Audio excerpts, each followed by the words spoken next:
el que quiera vivir rectamente debe dejar que sus deseos se hagan tan grandes como sea posible y no reprimirlos, sino que, siendo los mayores que sea posible, debe ser capaz de satisfacerlos con decisión e inteligencia y saciarlos con lo que en cada ocasión sea objeto de deseo. Pero creo yo que esto no es posible para la multitud, de ahí que, por vergüenza, censuren a tales hombres, ocultando de este modo su propia impotencia. Y, como ellos mismos no pueden procurarse la plena satisfacción de sus deseos, alaban la moderación y la justicia a causa de su propia debilidad. ¿Qué habría en verdad más vergonzoso y perjudicial que la moderación y la justicia, si pudiendo disfrutar de sus bienes sin que nadie se lo impida, llamaran para que fueran sus dueños a la ley los discursos y las censuras de la multitud? Esa verdad que tú dices buscar es molicie, intemperancia y libertinaje. Cuando se les alimenta, constituyen la virtud y la felicidad. Todas esas fantasías contrarias a la naturaleza de los hombres son necedades y cosas sin valor. La sabiduría no tiene un final, pero podemos afirmar que su antecedente es la curiosidad. Esto es laberinto del pensamiento, un espacio para navegar.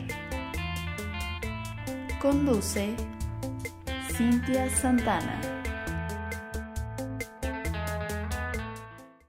Esta cita que acabo de leer es perteneciente al diálogo platónico Gorgias y básicamente es un breve resumen de lo que significa el hedonismo puro, el auténtico, porque ahí les va la buena.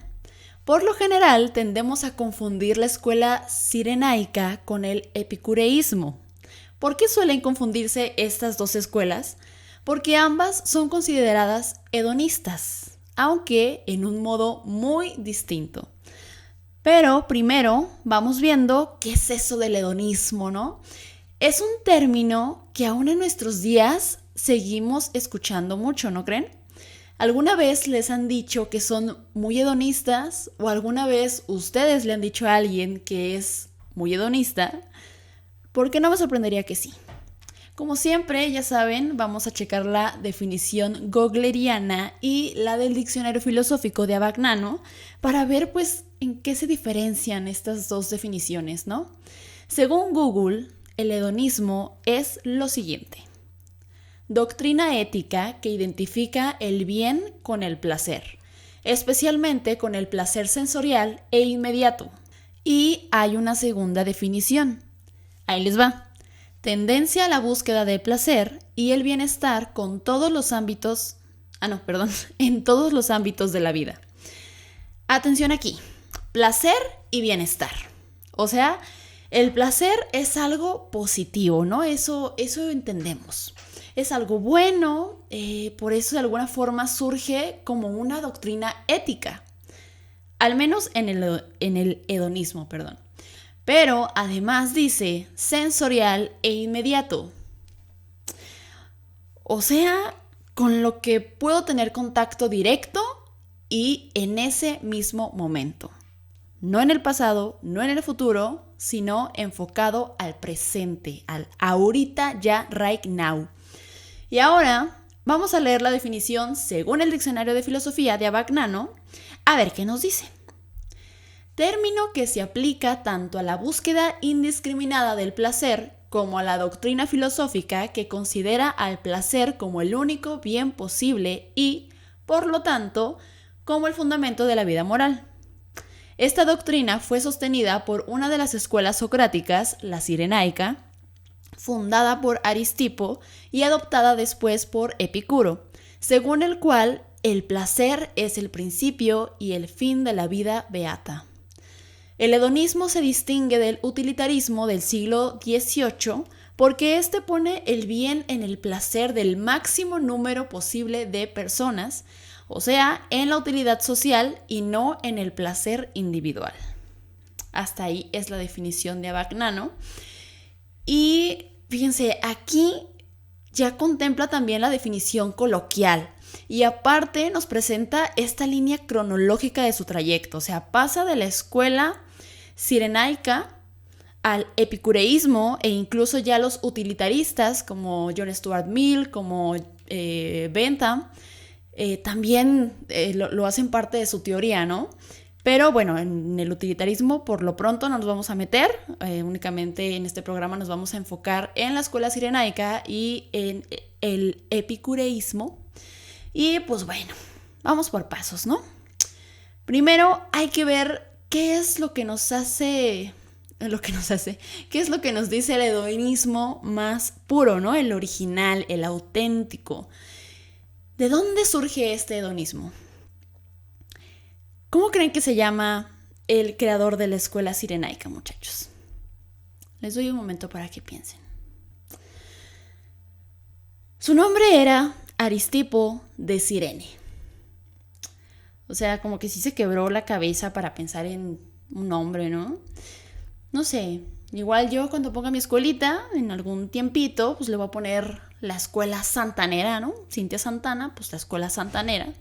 De hecho, pues como ya podrán imaginar, ya incluso tengo un grupito ahí, ¿no? Que pues le ha ido muy chingón y pues así empieza uno desde abajo, ¿no? Primero saca sus grupitos que peguen, que estén chidos, que estén sabrosones, ¿no? Para bailar acá un cha-cha-cha. Y después, pues ya nos vamos en la parte de la educación, ¿no? Pero bueno, ya fuera de mamada, Aristipo fue quien inició la escuela cirenaica, Aristipo de Cirene.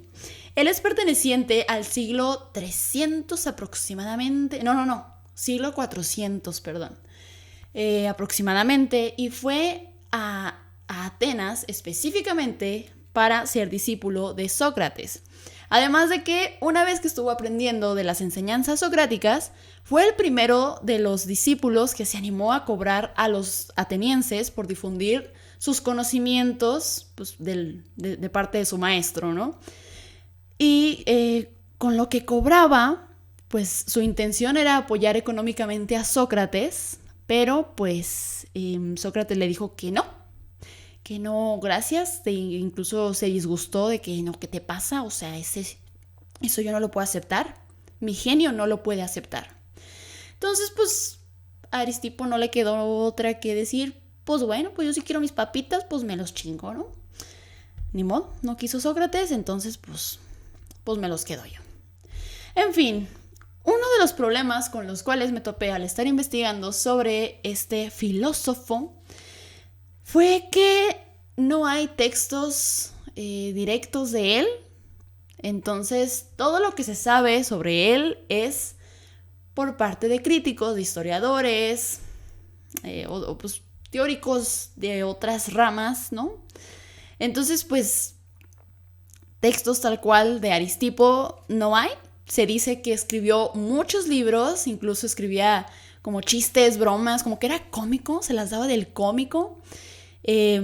Pero pues no sobrevivió ningún libro, no sé si lo quemaron, si los quemaron, Aristipo no sé cómo murió ahora que lo pienso, no sé si lo quemaron, a lo mejor sí lo quemaron, pero yo me refería a sus libros, no sé qué les haya pasado, pero pues más que nada la información que les voy a compartir es por parte de Diógenes Laercio, este historiador filosófico, en su libro Vida de los filósofos más ilustres. Entonces, que por cierto, esto me recuerda que en el primer episodio de Laberinto del Pensamiento, junto con mis compañeras Abril y Yasmín, les mando saludos, nos equivocamos de Diógenes.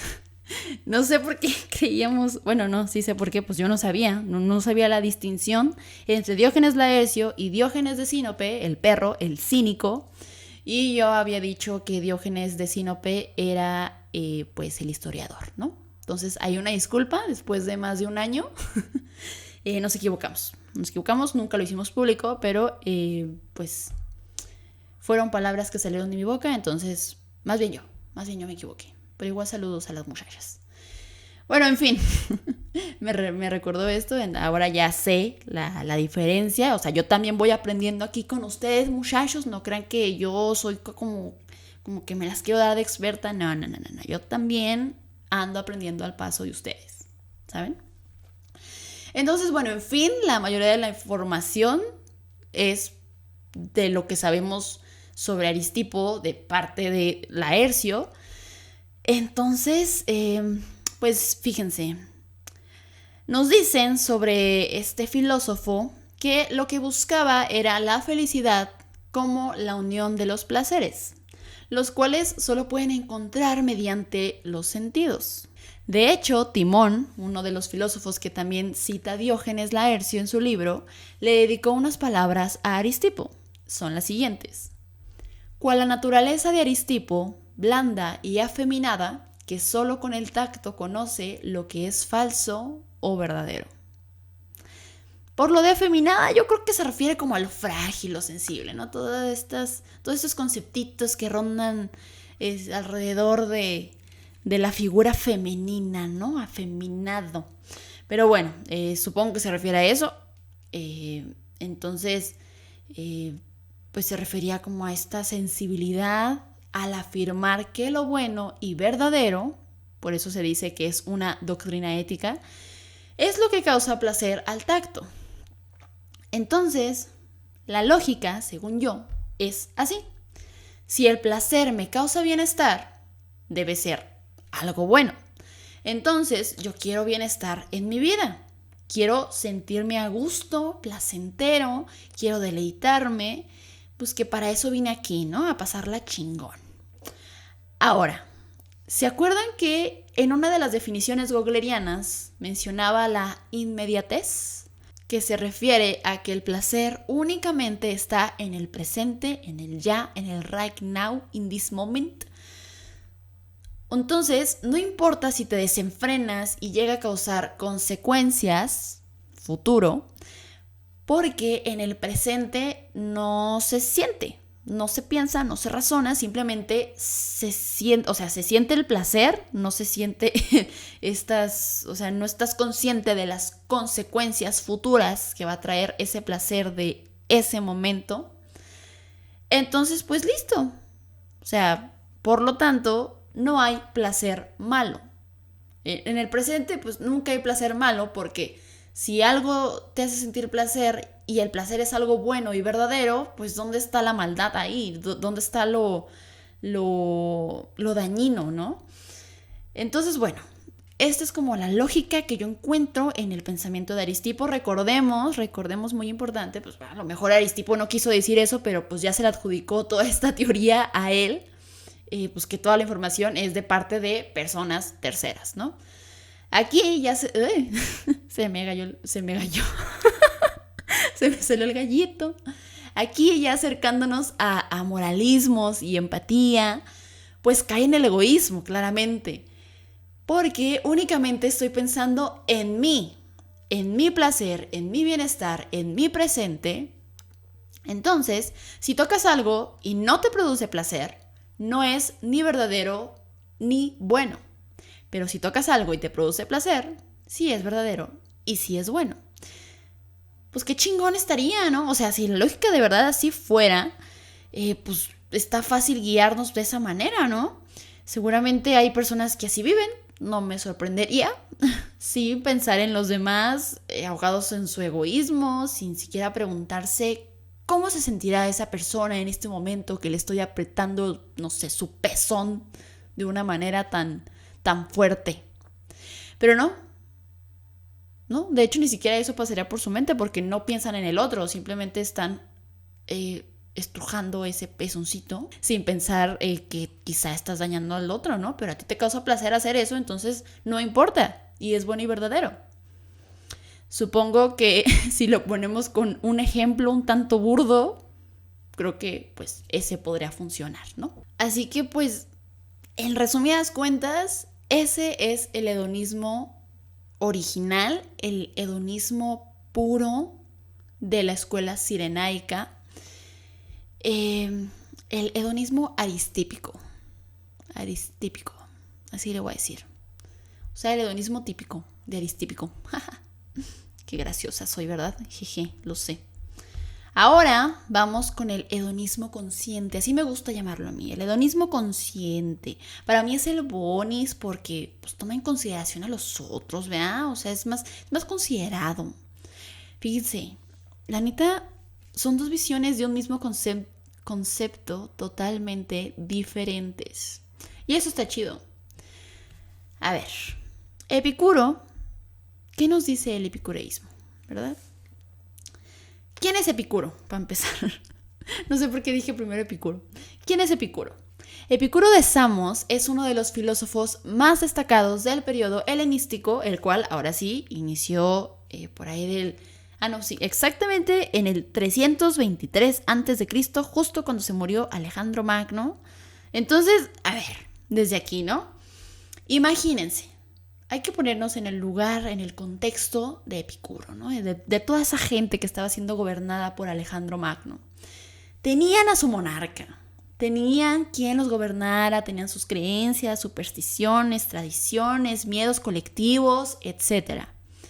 Entonces llegan y les matan al mandamás. Pues dijeron los gobernados, pues ¿ahora qué? Pues hay que ponernos las pilas, ¿no? Pues ¿qué más? Entonces comienzan a surgir varias escuelas. Entre ellas están la estoica, la cínica y claramente la epicúrea. Todas estas escuelas tenían como objetivo filosófico alcanzar la felicidad. Qué bonito, ¿verdad? Alcanzar la felicidad. Ese es el objetivo de la filosofía, según estas escuelas. O sea, la actividad filosófica tenía que enfocarse en la felicidad. Por supuesto que claro, ay, Dios de mi vida. No manches, siempre me estoy trabando, muchachos, ahora sí me estoy pasando de lanza. Siempre, no, ¿qué? Por supuesto que cada una de las escuelas, no claro ni clara, cada una de las escuelas tenía su propio camino. Por supuesto que cada una de las escuelas tenía su propio camino, pero su objetivo era el mismo. Así que, pues, una vez sabiendo esto, ¿cómo es que los epicúreos planean alcanzar la felicidad? ¿Por medio del placer? Exactamente. ¿Pero cómo? ¿Acaso de la misma forma en como lo planteó Aristipo? Pues no. Es muy diferente. Epicuro sí toma en cuenta la crítica que, según Laercio, Sócrates le hizo a Aristipo. Ay, de veras, eso no lo mencioné. Laercio menciona en su libro también que se dice por ahí que Sócrates le criticó ese modelo ético, ¿no? Hedonista de Aristipo, diciéndole de que, oye, pero pues en qué momento se termina el placer, ¿no? Y no sé, ponía el ejemplo de, creo que como de una botella, un barril, de que, o sea, en cuanto se llene este barril, pues ya, ahí llegó tu límite de placer, ¿no? Y decía Aristipo, no, es que no hay límites, o sea, en cuanto llegas al máximo, luego se vuelve a bajar, entonces hay que estarlo llenando y llenando y llenando, entonces no hay límites ahí.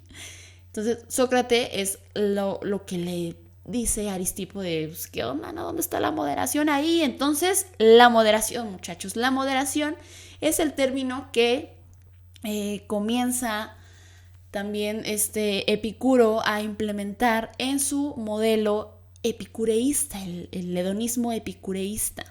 Entonces, la moderación. Este es el nuevo concepto que se añade al hedonismo. Moderno, entre comillas, premoderno. O sea, ya se incluía la moderación en el hedonismo puro, porque se acuerdan en la cita que leí al principio, sí mencionan la palabra, pero pues refiriéndose a que es algo de débiles, ¿no? O sea, si tú te estás moderando, si tú te estás poniendo límites, eres débil, entonces cambia totalmente la concepción de esta palabra y en el epicureísmo ya es como algo de los fuertes, ¿no? De que reconoces tus límites y por lo tanto te detienes o, bueno, ya tú sabrás qué haces, pero reconoces los límites, cosa que anteriormente pues se veía como algo, pues sí, digno de un débil, ¿no? Entonces, este concepto del hedonismo da una vuelta de 180 grados porque es tan diferente la forma de concebirlo ahora. Y fíjense, les voy a leer una cita de Epicuro de su carta a Meneceo. Abro cita. Cuando decimos que el placer es el bien supremo de la vida, no entendemos los placeres de los disolutos y los placeres sensuales. Como creen algunos que desconocen o no aceptan o interpretan mal nuestra doctrina, sino el no tener dolor en el cuerpo ni turbación en el alma. Cierro cita. Aquí menciona algo muy importante, la turbación del alma. Él lo llamaba ataraxia. ¿Qué es la ataraxia? Es la imperturbabilidad del alma, un estado de tranquilidad, de ausencia de dolor y miedo, paz total.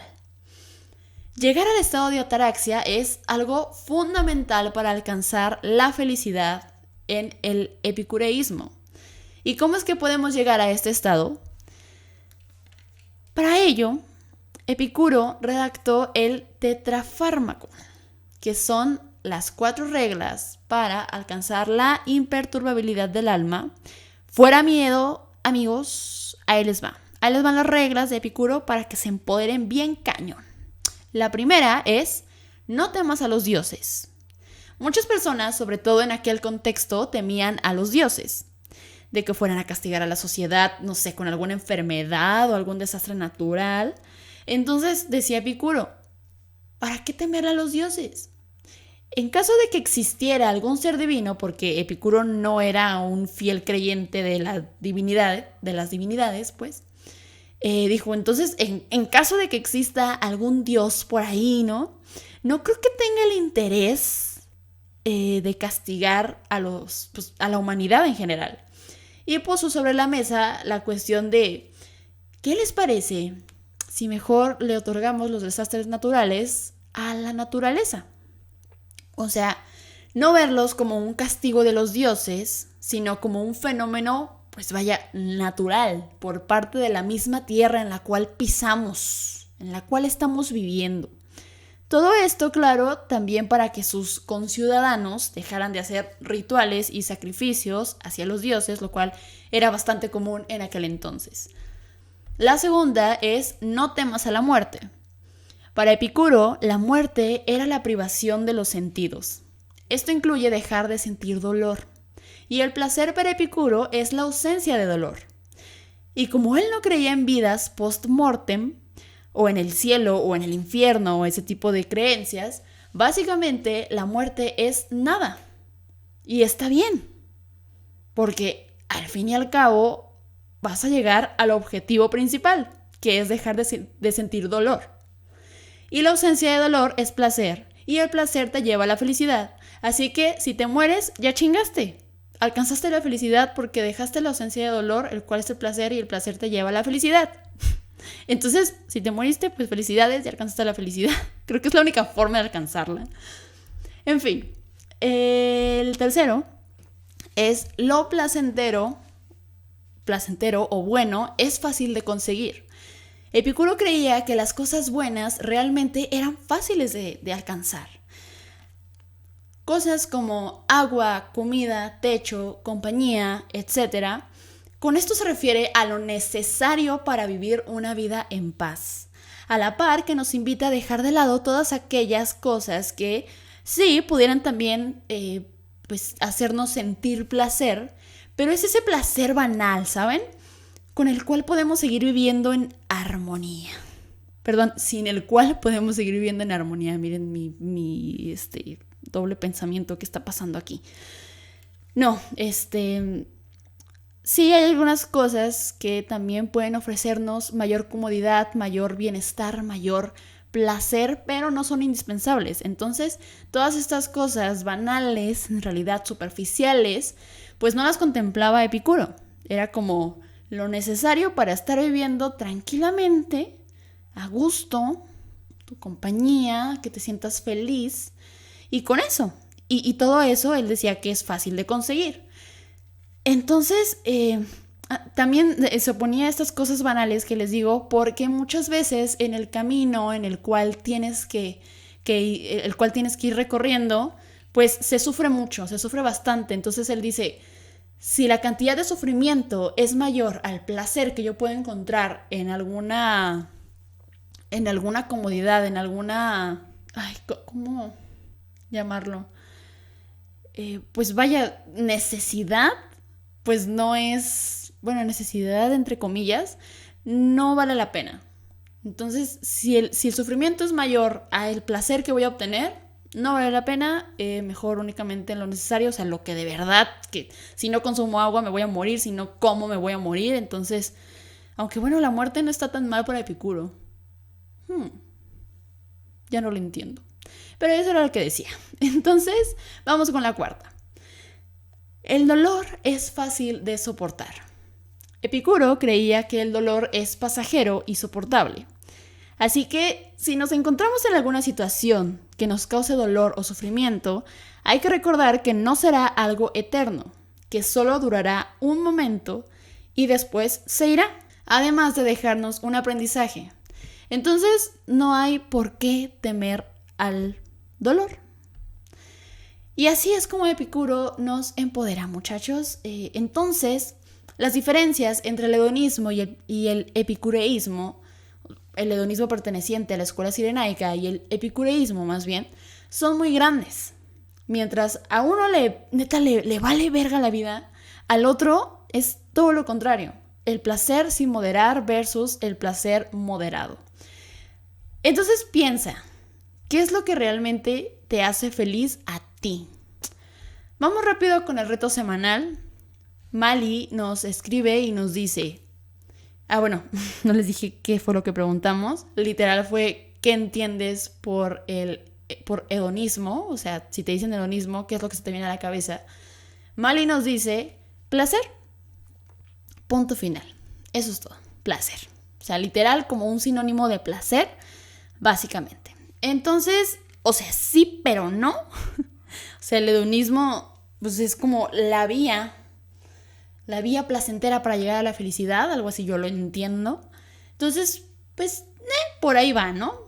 Pero sí, muchos de plano sí lo entendemos así como, pues, placer es igual a hedonista, ¿no? Por eso cuando te dicen, ay, eres una persona muy hedonista, pues, de que te la pasas, o sea, estás siempre en el presente y quieres placer y placer y placer tras placer. Entonces, pues bueno. Luis Javier nos escribe por Instagram y nos dice lo siguiente: primero lo rico y después lo rico. Tal cual, así como lo dice Luis Javier, totalmente pues aristípico, ¿no? Totalmente aristipo.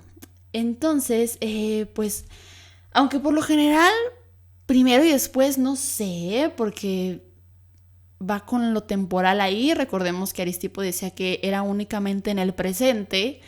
Entonces como que ahí se le iría un poquito encima a este muchacho. Pero pues yo digo que pues, igual un poquito de moderación, Luis, estaría bien. Y que se arme la ricura, ¿no? Tú disfruta la vida, disfruta la fruta. Pedro Padilla nos comparte: a un culto dedicado a la adoración de las donas. Mira, Pedro, si las donas te causan placer, adelante. Haz un culto donesco. Yo le entro. Pero chécale bien en qué tipo de hedonismo te vas a enfocar. Yo le voy más por Aristipo. Ya, chingue su madre. Comemos donas hasta sufrir y nos morimos y alcanzamos la felicidad porque vamos a dejar de sufrir. ¿Qué hubo? Toma eso, Epicuro. Y toma eso también tú, Aristipo. Pues en fin, esas son todas las respuestas del reto semanal. Gracias a quienes participaron. En conclusión, miren, ya hemos hablado sobre el tema de la felicidad. Ya saben ustedes lo que yo opino. En lo personal, no creo que exista ese estado pleno de felicidad, de que ya a partir de ahora voy a ser totalmente feliz el resto de mi vida. Para mí no tiene sentido y además pues qué aburrido, ¿no? Más bien se trata de ir experimentando de todo un poco, cosas buenas, malas, cosas, no sé, situaciones que nos dejen con un sabor un tanto malo de boca. Entonces, todo esto nos ayuda precisamente a conocer nuestros límites. Qué me gusta, qué no me gusta, qué amo, qué odio, qué me es indiferente incluso. Todo es parte de la vida y pues sí, no hay que tener a la muerte, supongo. Al fin, pues, si nos morimos, dejamos de sentir y ya. Eso es todo. Bueno, ya depende de creencias, ¿no? Pero me gusta pensar de esa forma, como que te mueres y listo, ya. Se acabó el dolor, se acabó la felicidad, se acabó la alegría, se acabó el amor, todo. Adiós, bye, chao, qué padre. Y pues ya, tan tan. Pues esas son las diferencias entre el hedonismo por parte de Aristipo y por parte de Epicuro. ¿Qué les pareció? ¿Sabían esta distinción? Yo les digo que la verdad desconocía, o sea, ya he aprendido esto nuevo o sea, del hedonismo, que se divide como en dos partes, y fíjense, hasta los utilitaristas empiezan a abarcarlo, cosa que yo desconocía también. Entonces vamos aprendiendo entre todos, muchachos. Me da gusto que compartan este aprendizaje conmigo, ¿verdad de Dios? Y pues supongo que eso es todo. Muchas gracias a quienes vieron en YouTube, a quienes escuchan en las diferentes plataformas por medio de Spotify, de Apple Podcasts, de Podcasters, de Anchor. Entonces, pues nos vemos la próxima semana. Muchas gracias y hasta la próxima. Les habló Cintia Santana. Bye.